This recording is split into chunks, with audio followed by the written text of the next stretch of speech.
नमस्ते दर्शकों, स्वागत है आप सबका एक और नए एपिसोड में। आज फिर से हमारे साथ बने हुए हैं प्रवीण जी, मुंबई से जूम मीटिंग के द्वारा। तो चलिए सुनते हैं आज क्या हमें प्रवीण जी नया सुनाने वाले हैं, क्या हमें नया बताने वाले हैं। तो सबसे पहले उनका स्वागत करते हैं। प्रवीण जी, आपका बहुत बहुत स्वागत है। ओम शाई राम। ओम ओम साई शाई। राम, ओम साई राम। प्रवीण जी, क्या आज हमें आप नया ज्ञान देने वाले हैं? क्या बीमारियों के बारे में बताएंगे, अनुभव सुनाएंगे? क्या नया होगा आज के एपिसोड में? मैडम, बीमारियों के लिए है ना, मैंने किसी एक डॉक्टर को मैंने एक्सप्लेन करने के लिए बोला था सिम्टम्स। जो अभी बीमारियां लिखी सब इंग्लिश में नाम लिखे हुए, और वो गूगल पे खोलता भी हूँ तो पूरा मेरे को प्रॉपर उसका समझ में नहीं आता है। तो एक हमारे यहाँ पे एक डॉक्टर है, तो मैंने उनको कहा, मैंने कहा आप उन साथ में थोड़ा बैठो 1 घंटा, तो मेरे को आप खाली सिम्टम्स बता दो बीमारी का, तो फिर मैं उसका ट्रीटमेंट जो है ना वो मैं निकाल लेता हूँ। तो इसके बाद का एक वीडियो जो मैं बनाऊंगा ना, वो सिर्फ बीमारियों का ही, जितने बचे हुए हैं ना सब बीमारियों का बना दूंगा। कमेंट बॉक्स में बहुत सारे लोगों हाँ ने ना है मेरे पिछले पास, दो तीन एपिसोड में, हाँ। है मैंने मैंने ठीक है। मैंने सारे नोट करके रखा हूँ। ओके। बीमारियां सब ठीक मैं नोट करके रखा हूँ। है। खाली उसका ओके। सिम्टम समझ में नहीं आ रहा है क्या अटक जी। गया है। जी। शुरू करें। तो आज आपको कुछ ऐसी मेरे साथ हुई कहानी बताता हूँ मैं अध्यात्म में, कि हमारे यहाँ मंदिर पे जो है ना, चौकी का कार्यक्रम होता है कभी कभी। तो रात में जो है ना वो हमारे यहाँ पे वो सिंगर आता है, तो वो माता जी की चौकी बिठाते हैं, और यानी शाम के टाइम बिठाते हैं। रात को 9-10 बजे तक चलती है चौकी। तो एक बार ऐसी एक सिंगर आया था, तो चौकी चल रही थी, और वो चौकी के चालू चालू था, उसके बीच में जो है ना वो भोले बाबा के कुछ उन्होंने भजन गाए। तो उस वक्त थोड़ा सा मेरे को भी जरा जो है ना वो भोले बाबा का वास आ गया था, तो मैं थोड़ा नाचने वाचने लग गया। हालांकि उस टाइम अभी मतलब ये वेट भी थोड़ा सा हैवी हो गया था उस टाइम पे। तो उसके बाद में थोड़ी देर के बाद में जो है ना वो मेरे को हार्ट का प्रॉब्लम हुआ, वही मंदिर पे ही हार्ट का प्रॉब्लम हुआ। तो वो ब्लड जो है ना वो ब्लॉक होने लगे, तो पसीना आने लगा सारा, और तकलीफ होने लगी। मगर हो क्या गया कि सब बोले चलो डॉक्टर के पास, डॉक्टर के पास। मैंने कहा नहीं, चौकी चालू है, चौकी खत्म होने के बाद जाऊंगा, उसके पहले नहीं जाऊंगा। तो फिर उसमें वो चौकी खत्म करने में कम से कम आधा पौना घंटा चला गया, सब आरती वगैरह करके खत्म करने के लिए। हालांकि टाइम ही हो रहा था खत्म होने का। फिर वहां से गए हम लोग, तो लोकल में जो डॉक्टर था उनके वहां गए। तो डॉक्टर, लोकल के डॉक्टर में जो था ना फैसिलिटीज नहीं था। तो उसने कहा कि हमारे पास फैसिलिटीज नहीं है। तो फिर वहां से गाड़ी लेकर के फिर 60 किलोमीटर लंबा हमारे इलाके में आए, बढ़िया हॉस्पिटल थी। तो उसमें गए, और वहां पे सब डॉक्टरों ने चेक किया। तो उन्होंने कहा कि ये मैसिव अटैक आ गया है करके। तो बोले कल हम लोग इसका एंजियोप्लास्ट करके चेक करेंगे भाई कितना कितना ब्लॉकेज हुआ है। तो उस दिन तो उन्होंने दवा वगैरह दे करके जो है मेरे को सुला दिया रात में। फिर दूसरा दिन जो है सुबह में इन्होंने एंजियोप्लास्ट किया। तो एंजियोप्लास्ट में उन्होंने देखा ना कि एक नस जो है ना ऐसे पूरी राउंड घूम के ऐसा कम से कम 4 इंच का ब्लॉक हो गया था। तो बोले इसको मतलब अगर इसको स्टैंड डालना है, तो वो एक तरफ से नहीं चलेगा, दोनों तरफ से वायर डाल करके उसको स्टैंड डालना पड़ेगा। तो उसके लिए बोले स्पेशल स्टैंड मंगाना पड़ेगा उतना लंबा ऐसे। तो बोले इसको 4-6 दिन लगेगा, तो अभी आप एडमिट रहो यहाँ पे। अच्छा, उस टाइम ऐसी पोजीशन थी ना कि बेड के ऊपर से बाथरूम तक मैं चल के नहीं जा पा रहा था। यानी जैसे उठ के बैठू ना तो ऐसे दम चढ़ जाता था, बिल्कुल चलने नहीं हो रहा था। तो 2 दिन हो गए अभी, सब कुछ बेड में ही चल रहा था। तो एक दिन रात में जब मैं सोया था दूसरे दिन, तो मेरे को एक माता जी दिखाई दी है। मैं वो माता जी के मंदिर में गया हूँ। तो वो अंबाजी करके, हमारे यहाँ गुजरात में एक अंबाजी करके स्थान है ना, वो अंबाजी के मंदिर के बिल्कुल पीछे ना एक कामाक्षी देवी माता का मंदिर है। तो मैं कभी कभी अंबाजी जाता हूँ, तो मैं उधर माता जी, कामाक्षी माता के भी दर्शन करता हूँ। तो वो दिखाई दिए मेरे को माता जी। और माता जी दिखाई दिए, और उनके जो है ना यहाँ पे जो है ना कबूतर रहता है, कबूतर अपना, कबूतर नहीं, पोपट पोपट, जो पैरट आता है ना, वो पैरट उनके साथ रहता है माता जी के। तो मैंने जो देखा ना सपने में, तो वो पैरट उड़ करके कहीं डोंगर पे गया, यानी पहाड़ पे, कहीं पहाड़ पे गया, और वो पहाड़ से दो ज्योतियां जो है ना, वो दो ज्योतियां चल के आई और मेरे हाथ में ऐसा घुसी अंदर। तो उसी टाइम में जो है ना मेरे को ऐसे ऐसे फील हुआ कि जैसे कुछ मतलब मेरे हाथ के अंदर मतलब कुछ अच्छा फील हुआ। उसके बाद में मेरी सांस नॉर्मल हो गई, जो सांस चल रही थी वो नॉर्मल हो गई। और रात को कम से कम ये समझो ना कि 3:30 4 बजे की बात होगी।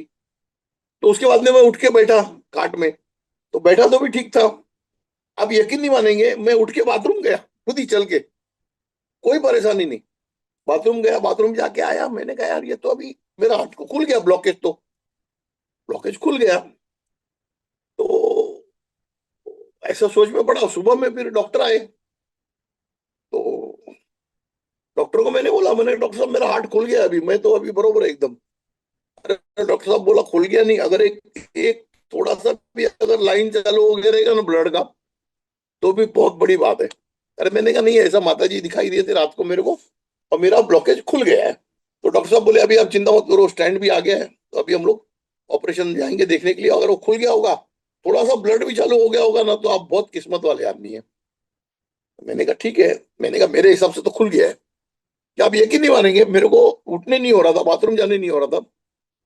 मगर मैं बोला मैं चल के चलता हूँ ऑपरेशन थिएटर तक। वो बोले नहीं नहीं ऐसा नहीं जा सकते, आपको स्ट्रक्चर पे ही जाना पड़ेगा। अरे मैं डॉक्टर साहब ठीक हूँ मैं। तो मैं हमारे घर वाले सब बोलते बोले तुम पागल हो गया। मैं रूम से लेकर के और थिएटर तक मैं वॉक करके गया, और फिर वहां पे जाकर के सोया। तो उन्होंने, उनके यहाँ पे कंप्यूटर में सब दिखता है, तो जैसे ही उन्होंने डाला ना अंदर चेक करने के लिए, तो देखा तो वाकई में ब्लड चल रहा था। सब डॉक्टर लोगों ने ताली बजाया, बोले ये मिराइकल है, ये ऐसे ब्लड चालू हो गया, ये मिराइकल है।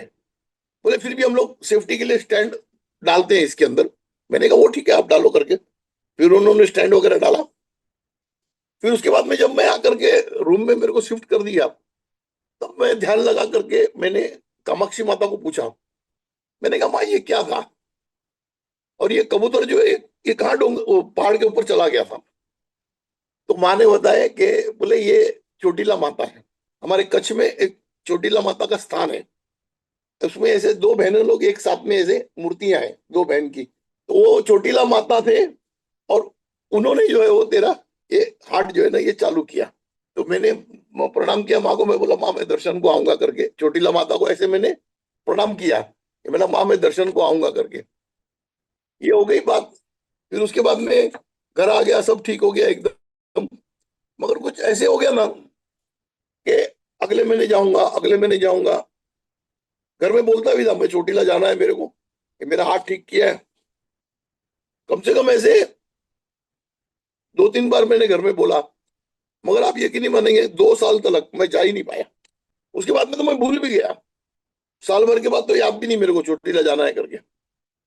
और एक दिन सुबह सुबह मैं उठा घर में, तो ये मेरे राइट साइड का लेग है ना, ये पूरा पकड़ लिया, नस नस पकड़ लिया, यानी ऐसे घर में चल नहीं पा रहा हूँ।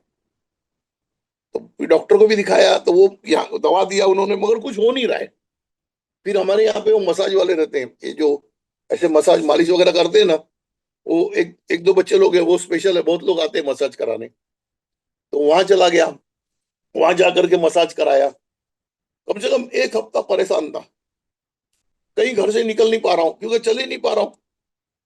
फिर मेरे को अचानक से रात में एक दिन याद आया, मैंने कहा यार ये माता जी के इधर जाने का रह गया ना, उसी की वजह से ये हो गया लगता है मेरे को। तो मैंने सुबह उठते ही तुरंत टिकट बुक किया, दूसरे दिन का फ्लाइट किया। मैंने कहा जाता हूँ अहमदाबाद, अहमदाबाद से गाड़ी में चला जाऊंगा चोटीला। तो मेरी वाइफ बोलती है अभी तेरे को चलना ही नहीं हो रहा है, तो तू कैसे एयरपोर्ट जाएगा, कैसे मतलब कैसे भी जाऊंगा मैं वो ट्रॉली कर लूंगा एयरपोर्ट पे, वो जो लेके जाते हैं ना ऐसा पकड़ करके, वो कर लूंगा। वो बोले ये सुनता ही नहीं है। तो दूसरे दिन फिर मैं निकल करके एयरपोर्ट गया। यहाँ से एयरपोर्ट जाने में भी तकलीफ, एयरपोर्ट से वो उसमें बिठा करके प्लेन में लेके गए, अहमदाबाद उतरा, अहमदाबाद में से भी वही गाड़ी करके मैं बाहर तक आया, ऐसे चला करके। और वहां पे टैक्सी किया, जो प्राइवेट टैक्सी होती है, मैंने कहा चोटीला चल जाना है करके। उसमें बैठने के टाइम आप यकीन नहीं मानेंगे, वो ड्राइवर ने लिटरली मेरे को ऐसा पकड़ के, जैसा एक आदमी को बच्चे को बिठा दे ऐसा बिठाया अंदर, और मेरा चलो चोटीला। तो रास्ते में ड्राइवर बोलता है, बोले साहब आप चोटीला जा रहे हैं, मगर आप ऊपर दर्शन कैसा करेंगे, ये तो बहुत स्टेप्स है, कम से कम नहीं, नहीं तो मेरे ख्याल से 200 300 400 स्टेप होंगे, पता नहीं मेरे को कितने, मगर स्टेप्स बहुत है।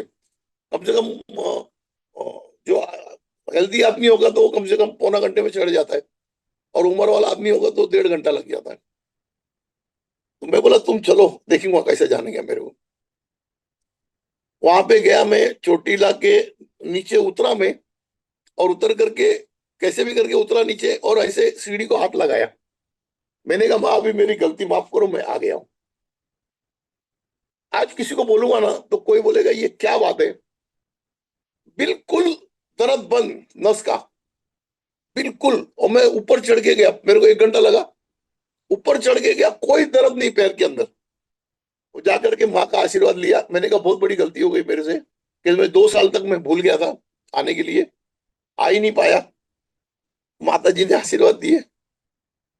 तो मैंने मैंने माता जी को पूछा, मैंने कहा माँ आप मेरे मतलब ये ठीक कर दिए बीमारी, तो मतलब आपका मेरा किसी जन्म का क्या है कनेक्शन, मतलब क्या कनेक्शन है अपना। अब मेरा एक अच्छा हो जाता है कि मैं किसी भी मतलब शक्तियों से मैं बात कर पा रहा हूँ बाबा की दुआ से। तो उन्होंने एक ही बात बोली ना, कि बोले हम तेरी बहनें हैं। उन्होंने बोले हम तेरी बहन हैं। तो मैं इतना खुश हो गया, मैंने कहा यार, मतलब ये इतनी बड़ी शक्ति अगर मेरी बहन है तो मेरे को क्या सोचने का। और उस दिन से आया नीचे, फिर मैं हर साल 2 साल में मैं जाता हूँ दर्शन करने के लिए। मगर उसके बाद में जब भी मेरी तबीयत खराब होती है ना, तो मैं किसी और को नहीं, मैं चोटीला माता को ही बोलता हूँ। बाबा को नहीं बोलता हूँ, चोटीला माता को बोलता हूँ माँ अभी ठीक करो मेरे को। ये मतलब ये ऐसी कहानी है ना, कि आज हम लोग जो सोचते हैं ना कि शक्तियां शक्तियां, शक्तियां आज भी काम करती है। अगर आप किसी भी शक्ति से अगर कोई वादा करो, कोई भी वादा करो, भले आप 100 रुपया चढ़ाने का वादा करो, तो एक कागज में लिख के अपने जेब में रख लो। क्योंकि वो जब हम लोग भूल जाते हैं ना, तो उसकी जो परेशानी आती है ना, वो 10 गुना होके आती है। कि मैंने ये जो 10 दिन निकाले ना ये दर्द में, ये सिर्फ मैं जानता हूँ, मेरा दिल जानता है। यानी आप बाथरूम नहीं जा सकते हो, ऐसा पैर बेंड नहीं होता है। पूरा एक राइट साइड का पूरा नस जो है ना, नीचे से लेकर के ऊपर तक। और मैं जिस वहां से निकला फिर, अच्छा, टैक्सी वाले को तो मैंने बोला था, मैंने कहा तू रुकना भैया, तो अपने को चलना है वापस, तो जो भी है तू शाम तक रुकना। क्योंकि मैंने जो होटल में मतलब रूम ये किया था, मैंने कहा तू वहीं रहना, मैं आता हूँ। आया नीचे, जब मैं चल करके टैक्सी में बैठा ना, तो टैक्सी वाला बोलने लगा, बोले सेठ तुम्हारा विश्वास और जो तुम्हारी सोच थी, बोले अभी तुम चल के आ रहे। मैंने कहा ये माँ ने ही मेरे को इधर लाने के लिए ये किया था। ये मेरे साथ मतलब साक्षात ऐसे ऐसे चमत्कार हुआ है ना, कि आज हम लोग सोचते हैं ना कि भाई ये मंदिर है, अपन कुछ भी वादा कर देंगे, और ऐसे नहीं होता है। आप अगर कोई वादा छोटा सा भी करते हो अगर किसी के लिए, तो उसको लिख के ना अपने जेब में ही रखो, ताकि आपको याद रहे कि भाई मैंने क्या वादा किया। लोग बहुत भूल जाते हैं। आज जो बहुत लोग परेशानी में है ना, वो उनका ये वादा भी जो है ना वो भूल गए। अच्छा, वादा तुरंत कर देते हैं, अरे बाबा ये हो जाएगा तो मैं ये कर दूंगा, वो हो जाने के बाद में फिर भूल जाते हैं। अगर किसी भी शक्ति से या किसी भगवान से अगर आप कुछ भी वादा करो, तो वो लिख के जो है ना वो बिल्कुल रखना चाहिए अपने पास। क्योंकि आदमी जो है ना वो काम हो जाने के बाद में क्या होता है कि 1 2 दिन 4 दिन याद रहता है, शायद महीना दिन भी याद रहता है, मगर बाद में नहीं रहता है। बाद में वो अपने काम में लग जाता है तो भूल जाता है। तो प्रवीण जी, अगर कोई तो ये इस ऐसा तरीके एक से किस्सा। मैं ये इसमें आपको सॉरी बीच में रोकना चाहूंगी, बस एक छोटा नहीं सा नहीं, कोई क्वेश्चन था। जैसे मान लीजिए कि किसी ने क्योंकि मुझे ऐसा याद है, आपके इस अनुभव से मुझे याद आया, किसी एक ने मुझे शायद चैनल के कमेंट बॉक्स में एक मैसेज किया था, मुझे ध्यान नहीं आ रहा, काफी टाइम पहले, कि उन्होंने बहुत जगह मन्नतें मांगी थी, बहुत सारे वादे किए हाँ थे कि मैं ये करूंगी या ये करूंगा, किसी का था मुझे एग्जैक्ट याद नहीं आ रहा, पर 1 1.5 महीने पहले की बात है। और उन्होंने बताया कि वो भूल गए हैं कि उन्होंने कहाँ कहाँ किस किस दरबार पे जाकर के क्या क्या हाँ, मन्नतें तो बहुत मांगी, और परेशान हो गया, बहुत तो वो परेशान हो बहुत गया। हाँ परेशान है अपने जीवन में। तो अब अगर मान हाँ लीजिए कि कोई व्यक्ति अगर भूल गया है, अभी जैसे आपके अनुभव से ही आपने बताया कि कोई भूल जाता है, तो फिर अब उस सिचुएशन में उसे तो याद भी नहीं कि किस दरगाह पे, किस दरबार में, किस मंदिर में, कहाँ उसने क्या मन्नत मांगी, वो भूल चुका। अब क्या करना चाहिए इस कंडीशन में? नहीं, उसके लिए क्या होता है कि जैसे हमारे हिंदू धर्म में बोलते हैं ना, कि सभी देवी देवता है ना वो गाय के अंदर वास करते हैं। जो हमारी गौ माता होती है ना, उसके अंदर वास करते हैं। तो अपने घर में जो है वो मीठा रोटी बनाने का, जो हम लोग रोटी बनाते हैं ना, उसमें थोड़ा सा मतलब गुड़ डालने का, और गुड़ का रोटी बनाने का, और वो ले जा करके गाय को खिलाने का। और वो खिलाने के टाइम में मतलब ये दिल में भावना रखने का कि ए देवी देवताओं, मुझसे जो भी कुछ वादा हुआ था मैं भूल गई हूँ, उसके लिए मेरे को माफ करो। और ये उसके निमित्त से मैं मतलब ये वार के दिन में रोटी खिलाऊंगी, या कोई भी आप वार पकड़ लो, या सोमवार पकड़ लो, मंगलवार पकड़ लो, बुधवार पकड़ लो, और इतना दिन खिलाऊंगी भैया, मैं 10 मंगलवार खिलाऊंगी। जो मेरी गलतियां हैं उसके लिए मेरे को माफ कर दो, मैं जो भी वादा किया था अलग अलग देवी देवताओं से मैं भूल गया हूँ। तो सब देवी देवता का उसमें वास होता है। तो अपने अपने इच्छा के ऊपर है, आप एक बार भी खिलाओगे, आप बोलोगे माँ मेरे को माफ करो तो भी चलेगा, या अगर आप बोलोगे कि भाई मैं 11 मंगलवार खिलाऊंगी, या जैसे भी आपका मतलब जितना श्रद्धा होए, और अभी आप बोलोगे मैं 11 मंगलवार खिलाती हूँ, तो फिर वो 11 मंगलवार भूलना मत। या अगर आप 3 मंगलवार बोलोगे या सोमवार जो भी बोलोगे, क्योंकि उसके अंदर ऐसे हमारे मतलब धर्म में ऐसा बोला गया है कि उसके अंदर 36 कोटि देवी देवताओं जो है ना, सभी देवी देवताओं का उसके अंदर जी। वास है। फिर यहाँ एक प्रश्न उठता है प्रवीण जी कि जैसे इंडिया में तो गाय का मिलना बहुत आसान है, हम किसी भी चौराहे पे गौशाला में जाकर के गाय को दान कर हाँ सकते हैं, खिला हाँ सकते हैं। लेकिन अब जो लोग फॉरेन में रहते हाँ हैं, क्योंकि हमने जो पितृपक्ष वाला बनाया था ना, उसमें कई लोगों ने कमेंट बॉक्स में कमेंट हाँ किया था हाँ कि हम फॉरेन में रहते हैं, यूएस हाँ। कनाडा कहीं भी, या ऑस्ट्रेलिया, वहां पे गाय नहीं मिलती। तो उस केस में वो लोग क्या कर सकते हैं, क्योंकि उनके पास गाय की सुविधा नहीं है। नहीं, वो लोग के लिए वो लोग के लिए एक काम है ना, कि अगर उनके कोई भी यहाँ पे इंडिया में होंगे, हम्म। तो कुछ भी उनका मन्नत का भाई 101 रुपया या 1100 रुपया जो भी है वो निकल करके यहाँ भेज देवे किसी को। गौशाला में भी दान कर मतलब जो सकते हैं। अपने गौशाला में दान करने से तो वो दान हो गया। हम्म। ये आप क्या कर रहे हो, ये आप जुर्माना मतलब जो आपका माफी कबूल पेनल्टी कर भर रहे हो। रहे हो, हाँ, पेनल्टी को हो, हाँ। हाँ हाँ। हम्म। तो यहाँ पे कोई ना कोई तो होगा इंडिया में उनका, हम्म। या वो अपने अपने यहाँ निकाल के रख दे। आपके हम्म। यहाँ पे निकाल के रख दे भाई, 1100 रुपया निकाल के रख दे, और हाथ जोड़ के बोले मैं जिस दिन इंडिया आऊंगा उस दिन मैं ये अच्छा। कर लूंगा, तो भी चलता है। या वहां पे भी गाय तो होती है, मगर थोड़ा ढूंढना पड़ेगा फॉरेन में तो, कि वहां पे काबू हाउस होंगे, मगर वो ढूंढना पड़ेगा आदमी को। मगर ये भी चलता है, ऐसे कोई प्रॉब्लम नहीं आता है, ऐसे भी कर सकते हैं। या उनके कोई भाई बहन यहाँ पे होंगे, या कोई होंगे, तो उनको आप बोल के कर सकते हो। तो ऐसे मतलब उसका ऐसे निवारण हो सकता है, ऐसा मेरे को लग रहा है। मतलब इस तरीके से करेंगे तो निवारण हो जाएगा। मगर ये तकलीफ देता है, बहुत तकलीफ देता है। ये जो इसको क्या वादा खिलाफी बोलते हैं ना, कोई तुमने वादा किया ऊपर वाले से, फिर वो निभाया नहीं। मगर इंसान का ऐसा है ना, कि इंसान जो है ना वो तो जिसको बोलते हैं ना कि भगवान को भी जो है ना वो मतलब ऐसा चीट करके निकल जाता है। इंसान इंसान का फितरत है। एक मैं कहानी बोलूंगा, हालांकि वो मेरा एक्सपीरियंस नहीं है, मगर वो कहानी बहुत बढ़िया है, सुनने जैसा है। वो मेरे को मेरे ड्राइवर ने सुनाया था, जो सुरेश करके था मेरा ड्राइवर, अभी गुजर गया है। तो वो एक दिन मेरे को बता रहा था मराठी में, बोले देवाला, बोले देवाला पण माणूस फिरवतो। तो मतलब तो भगवान को भी आदमी घुमा लेता है। एक ऐसी कहानी है छोटी सी ना, कि एक बार किसी आदमी का है ना भैंस घूम गया, भैंस, जो भैंस होता है ना, वो चरने गया तो घूम गया, कहाँ चला गया पता नहीं। वो ढूंढ रहा, एक दिन ढूंढा, 2 दिन ढूंढा, नहीं मिल रहा है। जब तीसरे दिन ढूंढ के वो आ रहा था ना, तो रास्ते में एक शंकर भगवान का छोटा मंदिर था। तो वो वहां बैठ गया दोपहर में, और भगवान को बोला, ए बोले भगवान, कृपा करो मेरी भैंस मिल जाए, तो मैं भैंस को बेच करके जो भी होगा आधा मैं रखूंगा, आधा आपको दे दूंगा। ऐसा बोला, और फिर वहां से निकला वादा करके, और उसको 1 घंटे में तो मिल गया भैंस। उसके दिल में ऐसा आया, यार बोले 1 घंटा रुक जाता था तो ये आधा देने की जरूरत नहीं पड़ता था। खामखा बोले मैं वादा कर दिया। अब वो रात को घर में आया, उसको नींद नहीं आवे, बोले यार आधा देना है भगवान को, आधा देना है। फिर उसने दिमाग लगाया इंसान ने।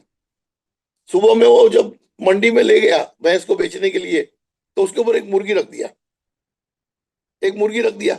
वो क्या बोलता है, बोले 100 रुपया मुर्गी, 10 रुपया भैंस बेचने के लिए। सब लोग बोलते तू पागल हो गया, 10 रुपए की मुर्गी है, 100 रुपए की भैंस है, और तू बोलता है क्या 10 रुपए की भैंस, 100 रुपए की मुर्गी। वो बोले यार दोनों साथ में लेना पड़ेगा, एक नहीं बेचूंगा। एक आदमी सोचा, बोले यार अब बात तो वही है, 110 ही देना है इसको, दोनों साथ में ले लेते। तो बोले ठीक है चल दोनों दे दे 110 में। वो तो उसको बोलता है, बोले मुर्गी कितने में लिया, वो बोलता 100 में।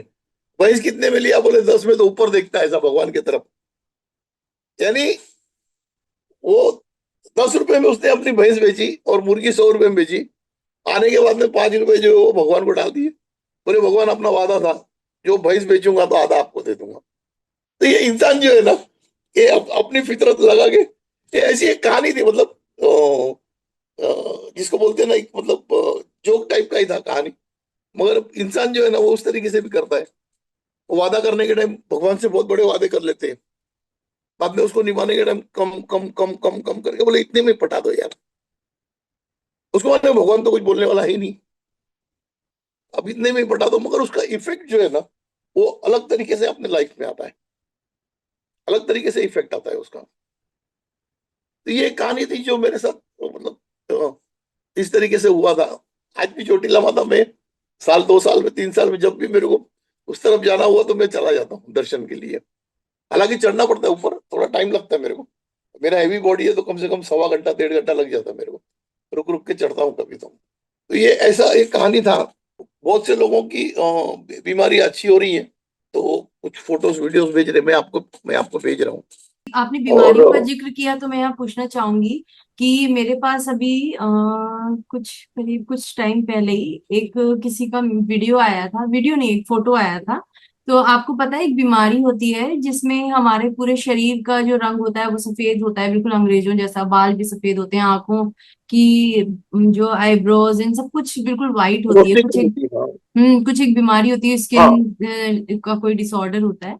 तो हाँ, उसमें क्या रोशनी भी होता कम है हो ना, जाती है आंखों की। हाँ उनकी आंखों की रोशनी बहुत कम होती है। तो एक भाई हैं, वो आपकी बहुत तारीफ करते हैं, वो आपके हर वीडियोस को देखते हैं, बहुत मोटिवेट भी होते हैं उससे। लेकिन वो चाहते थे कि उनकी इस बीमारी का इलाज किसी डॉक्टर के पास नहीं है, किसी साइंस में नहीं है, जो उनकी आंखों की रोशनी बिल्कुल कम है। क्या इसका कोई इलाज हो सकता है?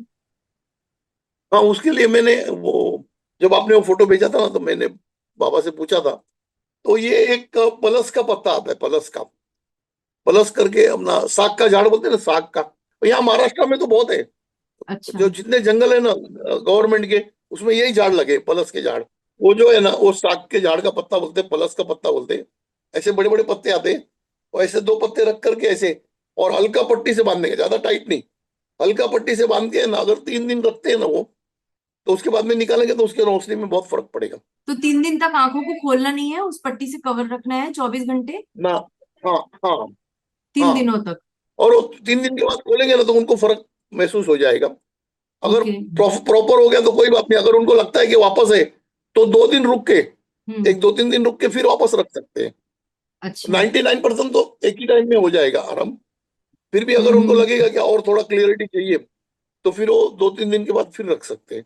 तो क्या ये जैसे जैसे अब मैं अपनी बात करूं, जैसे मेरी आंखें भी काफी कमजोर है, मुझे भी काफी पावर का चश्मा लगा है। तो क्या अगर उन पत्तों को मैं भी, मेरे जैसे जो चश्मा लगाते हैं, क्या वो भी इस्तेमाल कर सकते हैं आंखों की रोशनी बढ़ाने के लिए? आप करके देखिए एक बार। दिल्ली अच्छा। में भी बहुत झाड़ है, पलस का झाड़, हाँ। अच्छा। अच्छा। ये सब ओके। ज्यादा करके फॉरेस्ट एरिया में लगाते हैं। हम्म।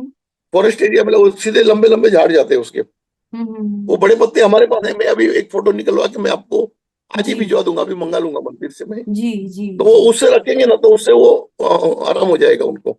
तो इस तरीके का है, और भी मतलब बहुत सी बीमारियां हैं, तो उसका मैंने सब लिस्ट बना के रखा हूँ। तो अभी हम्म। उसको मैं ये एक दिन ये करता हूँ उसको मैं। अभी जल्दी करूंगा, 2-3 दिन में ही जो है ना, वो हाँ मैं हाँ। उसका ये बना लूंगा पूरा जी। एक एपिसोड बना के आपको मैं भिजवा दूंगा। अभी मैं आपको बताता हूँ ना मैडम के, जैसे कहानी तो हो गई, और किसी ने बीच में एक दो कमेंट में पूछा था कि बोले आप शादी के बारे में कुछ बोलने वाले थे। शायद मैंने एक बार पहले एक वीडियो में बताया था कि भाई आदमी शादी क्यों करता है और शादी क्यों करना चाहिए। ये तो हमारे किसी भी मतलब ना तो शास्त्र में बताया गया है, पता नहीं बताया होगा, मैंने पढ़ा नहीं हूँ, और ना किसी स्कूल में बताया गया है। जैसे अभी जो लोग सेक्सुअल एजुकेशन के बारे में जो बात कर रहे हैं, तो वो तो वो दूर की बात है। मगर शादी क्यों करना चाहिए और शादी क्यों नहीं करना चाहिए, ये इसके ऊपर भी जो है ना एक पूरा बड़ा स्टोरी है कि भाई ये अपने को इंसान जो है ये शादी क्यों करता है। क्योंकि जानवर और इंसान, पहले तो हम इन दोनों के बीच का फर्क समझे। जो चीज जानवर करता है, वो खाना खाता है, हम भी खाते हैं। वो सोता है, हम भी सोते हैं। वो बच्चा पैदा करता है, हम भी करते हैं। वो, उसको भी गुस्सा आता है, अपने को भी आता है। वो भी प्यार करता है, अपन भी प्यार करते हैं। इसके अलावा हम क्या करते हैं? इसके अलावा भी तो हम कुछ करते हैं ना। वो एक वक्त आने के बाद में वो अपने बच्चों को जो है वो अपने से दूर कर देता है। वो उनको उनके भरोसे छोड़ देता है, ऊपर वाले के। हम लोग क्या कर रहे हैं उसकी जगह? हम लोग जो है ना, हमने एक समाज का गठन किया है, इंसान ने। उसके अंदर माँ बहन भाई सब रिलेशन जो है, ये हमने जो स्टेबलाइज किया इंसान ने। इसका स्टेबलाइज करने के पीछे भी कारण था कि हमारे को उनसे सुपीरियर बनना था। जानवरों से हमको सुपीरियर बनना था, इसलिए हमने ये पूरा एक प्रोग्रामिंग किया। क्या नहीं तो फिर हम भी जानवर की तरह ही रहते थे। कौन कहाँ पैदा हो गया, कौन कहाँ चला गया, कौन किसको मार रहा है, कौन खा रहा है, पता नहीं होता था। तो जब ये ब्याह करने का जो सिस्टम शुरू हुआ, तो उस टाइम पे फिजिकल बॉडीज दोनों, उसका गहन अध्ययन हुआ पूरा। जो हमारे पूर्वज थे ना, उन्होंने बॉडी का अध्ययन किया कि भाई एक मेल के बॉडी में और एक फीमेल के बॉडी में क्या फर्क है, दोनों में, दोनों के अंदर क्या फर्क है। जब उन्होंने स्टडी किया तो उनको पता चला कि फिजिकली जो है या मेंटली जो है, ये दोनों में बहुत डिफरेंस है। क्योंकि मेन जो मर्द है, मर्द के हॉर्मोन्स के अंदर एक्स और वाई ये दोनों है। तो एक्स वाई दोनों होने की वजह से वो रिलेशन जो है ना, वो जल्दी स्टेबलाइज करता है। वो एक्स के साथ भी रिलेशन स्टेबलाइज करता है, वाई के साथ भी रिलेशन स्टेबलाइज करता है। मगर औरत के जो बॉडी में है, वो दोनों एक्स होने की वजह से वो वाई के साथ तो रिलेशन स्टेबलाइज कर सकता है, मगर एक्स एक्स के साथ नहीं कर पा रहा है। आप देखे होंगे ना भाई, एक मर्द को अगर आप 10 मर्द को एक घर में रख दो, तो वो सालों साल प्यार से रह जाएंगे। मगर आप अगर 4 औरतों को एक घर में रख दो, तो वो 4 दिन रहेंगे, तो बहुत बड़ी बात है। वो 5वें दिन जो डिफरेंस खड़ा होगा, क्यों? क्योंकि वो एक्स एक्स जो है ना, वो दोनों ही जो है ना एक्स हो गए, वो सामने भी 2 एक्स हो गए, तो सब एक्स एक्स ही हो गए। तो ये जो पूरा जो शादी का और इसका जो कॉन्सेप्ट बना ना, वो उसी के लिए बना। ये कॉन्सेप्ट इसी के लिए बना कि भाई ये, जैसे घर का काम है, तो घर का काम जो है वो लेडी संभालेगी। क्योंकि उसको अपने परिवार में ही रहना है, या अपने एक परिवार में ही रहना है। वो, उसको कहीं बाहर जाकर के रिलेशन स्टेबलाइज नहीं करना है। और आदमी जो है, वो एक्स वाई होने की वजह से वो कहीं भी जाएगा तो कोई भी रिलेशन जो है वो डेवलप कर लेगा। वो एक्स के साथ भी रिलेशन डेवलप कर लेगा, वाई के साथ भी कर लेगा। तो ये जो फर्क था ना, इसकी वजह से ये एक शादी का प्रोग्राम बनाए। और शादी का प्रोग्राम बनाने से क्या होता है, जैसे अभी समझो कि आज हम लोग 3 भाई है, तो 3 भाई ने 3 फैमिली के साथ में लड़कियों से शादी किया, तो उनकी स्ट्रेंथ इतनी बढ़ गई कि आज मेरे घर में समझो 8 आदमी है। फिर जो मेरे वाइफ है उनके घर में 4 आदमी है। फिर मेरे भाई की जो वाइफ है उनके घर में 4 आदमी है। इस तरह से जो है ना एक पूरा एक जिसको बोलते हैं ना कि पिलर्स पिलर्स सपोर्टेड पिलर्स हो गए। सपोर्टेड पिलर हो गए, उसकी वजह से जो है ना एक ये पूरा एक ट्री जैसा मतलब डेवलप हो गया कि भाई ये अभी अभी समझो मेरे मेरे भाई की वाइफ है, बरोबर है ना, तो उसका भाई है। तो मैं किसी को बोल सकता हूँ भाई ये मेरे भाई का साला है, या मेरे भाई की साली है। तो वो पूरा एक फैमिली जो है ना वो डेवलप होने लगा। तो इस तरीके से आदमी ने जो है ना शादी का एक प्रोग्राम जो बनाया, कॉन्सेप्ट, वो अपनी शक्ति को बढ़ाने के लिए बनाया उन्होंने। कि भाई कभी भी अगर जरूरत लगा, तो कोई ना कोई जो है वो अपने को कहीं ना कहीं से बैक हैंड मिल जाता है। और एक इंटरटेनमेंट भी रहता है। क्योंकि अभी तो ठीक है, अभी तो सब हर कोई मोबाइल में घुसा हुआ है। ना कोई औरत को देख रहा है, ना बच्चे को देख रहा है, वो मोबाइल में लगा। उस टाइम पे मोबाइल नहीं था, ना उस टाइम पे टीवी था।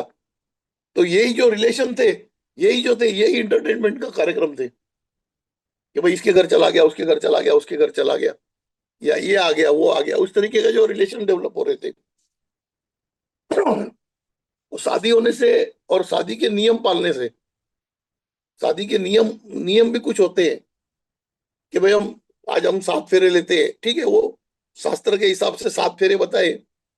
मगर वैसे देखने जाओ तो जब आपने किसी के साथ शादी किया तो आपको 7 रिलेशंस भी संभालने पड़ेंगे। 7 रिलेशन संभालने पड़ेंगे। जैसे अपने माँ बाप के साथ अपना रिलेशन है, अपने सास ससुरे के साथ अपना रिलेशन है, अपने साला साली के साथ अपना रिलेशन है, अपने भाई बहन के साथ अपना रिलेशन है। तो ऐसे आप जब रिलेशन गिनने जाओगे तो ये 7 से ज्यादा ही हो जाएंगे। मतलब 7 टाइप का जवाबदारी निभाना पड़ेगा। भाई आपको घर संभालना है, बच्चे संभालने हैं, वो एजुकेशन संभालना है। आज क्या हो गया है कि हर आदमी जो है ना वो ये चाहता है कि मैं बाहर ही जाऊं काम करने, क्योंकि घर का काम जो है उनको ऐसा लग रहा है कि मैं 4 दीवारी में जो है वो बंद हो गया। मगर वो 4 दीवारी में बंद होने से जो उनके बच्चों पे संस्कार पड़ रहे हैं वो इससे ज्यादा वैल्यूबल है। भाई आप बाहर चले जाओ और आप घर में बच्चों के ऊपर संस्कार डालो, और उसका जो खाना पीना है, खाना पीना जो है वो घर में। देखो, बॉडी का दो जरूरत है, एक आर्थिक जरूरत है हमारी जिंदगी का, और एक शारीरिक जरूरत है। आर्थिक जरूरत है, जो बाहर जाएगा वो आर्थिक जरूरतें पूरी करेगा, और जो घर में रहेगा वो शारीरिक जरूरतें पूरी करेगा। भाई आपको खाने पीने के लिए चाहिए वो बनेगा घर पे। भाई आपको कपड़ा चाहिए पहनने के लिए वो रेडी रहेगा। भाई आपको सोने के लिए बिस्तर चाहिए, वो साफ सफाई रहेगा, आपका घर का साफ सफाई रहेगा। हाँ, अगर आप नहीं हो घर पे, कोई भी आएगा, कभी कोई भी आ सकता है। अभी आज तो ऐसा हो गया ना, अगर किसी के यहाँ जाना है तो पहले फोन करके पूछना पड़ता है, भैया आई क्या घर पे कोई? क्योंकि औरत भी काम पे गया, मर्द भी काम पे गया, तो घर में तो कोई है ही नहीं। जाओ तो घर तो ताला पड़ा है। तो पहले ऐसा नहीं था। पहले आप किसी के भी घर पे चले जाओ तो मालूम है उसको, भाई लेडी तो रहेगा ही घर पे। भाई आदमी नहीं होगा, कहीं गया होगा, तो लेडीज तो है ही है घर पे। मगर वो सिस्टम क्या धीरे धीरे धीरे धीरे अभी चेंज होते जा रहा है सारा। मगर वापस लास्ट में तो आफ्टर ऑल सबको वहीं आना है। वो जैसे जूना जमाने में वो पैंट पहनते थे, नैरो पैंट पहनते थे, फिर बीच में बेल बॉटम आ गया, इतनी बड़ी बड़ी पैंट रखने का, अभी फिर नैरो पे आ गया। तो इंसान जो है ना वो फिर घूम फिर के वहीं आता है। वो जहां से चला है फिर वहीं घूम के आ जाएगा। अभी अभी हम लोग कल्चर दूसरा अपना रहे हैं। अभी फॉरेन वाले जो है वो अपना कल्चर अपना रहे हैं कि भाई उनको ज्वाइंट फैमिली चाहिए। अभी हमारे यहाँ पे जो है वो सब डिवाइड फैमिली कर रहे हैं। तो ये इंसान का वो ना फितरत ही ऐसा है। मगर शादी जो है ना, ये आध्यात्मिक के हिसाब से, शारीरिक के हिसाब से, संसारिक के हिसाब से, ये हमको जानवर से कुछ और बेहतर बना रहा है। जानवरों से बेहतर बना रहा है हमारे को। और लोगों की सोच ऐसी है कि भाई अगर हम जॉइंट में रहेंगे तो हमारे को बहुत ज्यादा जवाबदारी निभाना पड़ेगा।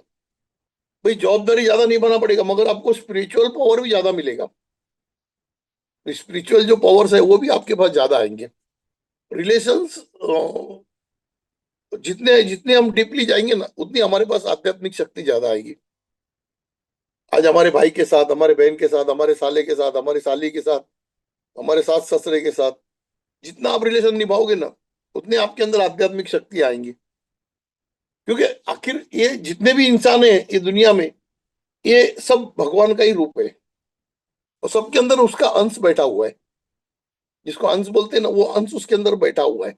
आप जितने उनसे जुड़ोगे, जितने आप अपने जवाबदारियां निभाओगे, उतना आपका जो है ना ग्रोथ होगा ये आध्यात्मिक में। तो ये इस तरीके शादी का महत्व जो है ना ये बहुत ज्यादा है। अगर जो आदमी अगर जानना चाहे तो बहुत ज्यादा है। और आजकल को बहुत से बच्चे लोग भी ऐसे हैं, वो बोले क्या शादी करके फिर बोले मैं लड़की बोले उसके घर क्यों जाएगा, लड़का अपने घर में क्यों नहीं आएगा। तो ऐसे ऐसे भी क्वेश्चन चालू हो गए। मतलब कुछ भी क्वेश्चन खड़े हो रहे, मगर उसके वो डीपली स्टडी नहीं कर रहे कि भाई इसका क्या कारण क्या है। भाई लड़की क्यों जाएगा, तो लड़की वहां जाएगी तो उसको घर पे ही रहना है। जैसे यहाँ पे घर पे है वैसे वहां पे घर पे रहना है। मगर वो बोले लड़के को यहाँ लाऊंगा। अच्छा, तुम लड़के को यहाँ पे लाओगे भी तो घर पे तो रहेगा नहीं, वो तो काम धंधे पे ही जाने वाला है। तो जब नया घर बनाना है तो एक आदमी घर संभालने के लिए चाहिए ना। तो ये इस तरीके के किसी ने पूछा था कि भाई आप शादी के बारे में बोलना चाहते थे, तो ये शादी का ये है, इसका महत्व कुछ अलग है। स्पिरिचुअली भी इसका बहुत इंपॉर्टेंट है, वो तो मैंने लास्ट टाइम बताया था आपको। स्पिरिचुअली जो है वो किस तरीके से दो शक्तियां का जो है ना वो एक जगह पे आ जाती है। मैडम कि अभी हम लोग है ना एक दिन ऐसे मतलब कोई भी डे नक्की कर लेंगे, या गुरुवार होगा या इतवार होगा जो भी, तो एक घंटे का ऐसा प्रोग्राम रखेंगे ना कि जिसके अंदर आप लोगों को इनवाइट कर सकते हैं, 4-6 लोगों को। मैं कह तो रही थी आपको कि अगर जूम लाइव हम कर हाँ, सकते हैं, जूम लाइव में ना हाँ नहीं बहुत जुमला लोग ही कर आपके साथ। सकते हैं, मगर वो बीमारियों के लिए नहीं कर सकते। अच्छा। अध्यात्म के लिए कर सकते हैं। आप बीमारी भी अगर उन्होंने पूछा और इमीडिएट आ गया माइंड में, तो बता सकता हूँ। हाँ। जैसे अभी आपने ये इसका पूछा, बीमारी का, आंख का, तो वो हम्म। इमीडिएट मेरे को आ गया स्ट्राइक, तो मैंने हम्म। बता दिया। हम्म। तो मतलब आध्यात्मिक क्वेश्चन जो रहते हैं ना लोगों के दिलो हाँ। दिमाग में, वो अपन डिस्कस कर सकते हैं। तो एक काम करें, वो भी एक काम हाँ, करते हैं। आज वो है भी अच्छा ट्यूसडे, प्रोग्राम बनेगा। हम वेंसडे को कर सकते हैं सुबह के टाइम पर, 8 बजे से 9 बजे तक, जैसे, या 9 बजे से 10 बजे तक, जब आपको ठीक लगे आप बताइए। हाँ कोई भी टाइम जैसे आपको ठीक लगेगा। तो मैं ग्रुप में डाल देती हूँ आप कि 9 बजे से 10 बजे तक हम प्रवीण जी के साथ 40 मिनट का या 45 मिनट का एक सेशन जूम पर करेंगे। तो जो लोग भी मन में आध्यात्मिक क्वेश्चंस, केवल बीमारियों से नहीं, आध्यात्मिक क्वेश्चन को लेकर अगर वो जुड़ना चाहते हैं तो वो जुड़ सकते हैं। ठीक है मैडम, आज के लिए इतना काफी है। और बीमारियों का मैं अभी जल्द से जल्द बना करके जो है ना, तो वो मैं आपको भिजवाता हूँ। जी प्रवीण ठीक जी, है, बहुत बहुत ओम साई राम। धन्यवाद। ओम साई राम। ओम तो दर्शकों, आज के लिए प्रवीण जी ने जो भी हमें बताया, बहुत सारी चीजें जो एक तो उन्होंने एक बीमारी के बारे में बताई, जो वो बता रहे थे कि एक पत्ते जिनसे हमारी आईसाइट हम रिवाइव कर सकते हैं, उसके बारे में भी जो है पत्तों की वो फोटो भेजेंगे, मैं इस वीडियो में लगाने वाली हूँ। प्लस मैंने और प्रवीण जी ने ऐसा डिसाइड किया है कि हम एक 40-45 मिनट का लाइव जूम सेशन करने वाले हैं, जिसका लिंक मैं अपने टेलीग्राम चैनल, जो हमने एक टेलीग्राम ग्रुप बनाया था, उसमें मैं लिंक शेयर करूंगी जूम का। और कोशिश यही रहेगी कि हम बुधवार को सुबह 10 बजे इस सेशन को लाइव करें। तो लगभग 40-45 मिनट का ही ये सेशन हम करेंगे, बहुत लंबा नहीं है, पहली बार हम लाइव करके ट्राई करेंगे। अगर ये सक्सेसफुल होता है ये सेशन, तो हम फिर दोबारा जल्दी ही एक लाइव सेशंस का जो है हर हफ्ते एक प्रोग्राम सेट करेंगे। तो आज के लिए इस जर्नी को यहीं पे रोकते हैं। अपना ख्याल रखिए, अपनी आध्यात्मिक जर्नी पर आगे बढ़ते रहें। धन्यवाद। ओम साई।